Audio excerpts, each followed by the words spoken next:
Alright guys, I'm just going to go over these a couple problems here from the homework. First one, this is 2-18A. So whenever you have one of these kind of problems, there's a couple ways to do it. One is to graph them. Graph this in one line, graph this in the other line, see where they cross. So kind of look like that, and you just find out where they cross. That's one way. But the algebraic way, which you're going to have to learn at some point, is going to be, we need to get them with the same base. So we need to think about how can we make an 8 with a base that has the same base as some way to rewrite 4. So like 4 to anything can't equal 8. Well, sorry, 4 to any integer cannot equal 8. So we need to change both of them. So for example, the way we do this is rewrite this as 2 to the 2 to the z. So I rewrote 4 as 2 squared. Okay, well, 8 can be written with a base 2 as 2 to the third. Well, once we've got these same bases, that's multiplying it there, so that's 2 to the 2z equals 2 to the 3. Now I can set these equal to each other. And I can just forget about the bases. So once I've got that step, I just get rid of those bases, and then z equals 3 halves.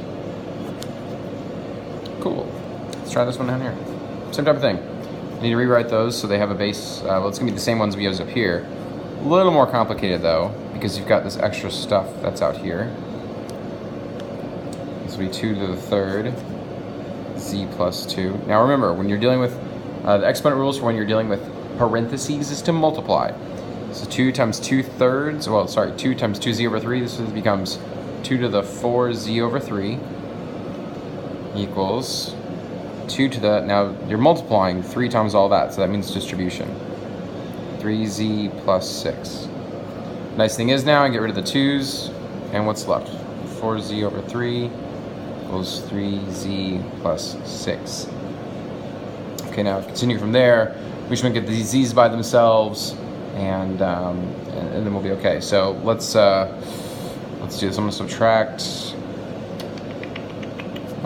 this one here. So subtract 4 thirds z equals, so let's say that's 9, that's 5 thirds z. Move the 6 to the other side, becomes negative. Multiply both sides by 3/5. And you get negative 18 over 5 equals z. And I would definitely recommend that you check this by going up, plugging into the original, and seeing if that works. So writing the original, but instead of a z, you write it negative 18/5. See what you get. I'm just making sure I did all that right. Yeah, okay, that sounds good. All right, cool. And then the other one I wanted to do was 219. Now, you still got C and D to do on those as well. So this is exponent rules, okay? A negative, that means that you're gonna flip whatever is going on in here. So I'm just gonna go ahead and do that first. 81 over 1, so 1/4, okay? I flipped it, that's what the negative exponent does.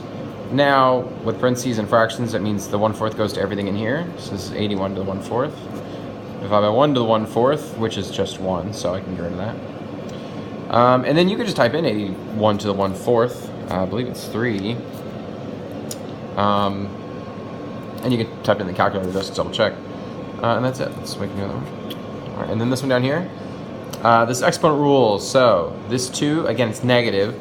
So that means you're going to flip what's on the inside there, making it 1 over 2x, all squared. Okay, so now essentially distribute this 2, although I shouldn't use that word, but that's what we're doing. 1 squared is 1 over 2x squared, but be careful, that becomes 4x squared. That was 2x squared like this, okay? So that became the 4x squared. Okay, let's see the rest here. 16 to the 1/2. Well, so we distribute this 1/2 exponent to all of them. So that's 16 to the 1/2. X squared to the 1/2 is just x, and then y to the 1/2. Now this is all on top. These things are all on top of this fraction. So we'll rewrite down here. I got 16 to the 1/2. That's a 4. X. That's just an x. And then we can do square root of y or y to the 1/2. I'll leave it like that. And then the denominator is 4x squared. Some things should cancel here. 4 is definitely one of the x's cancels, and I'm left with y to the 1/2 over x. And that's all I can do. So you see how we finished B and D on this one, but those are some examples.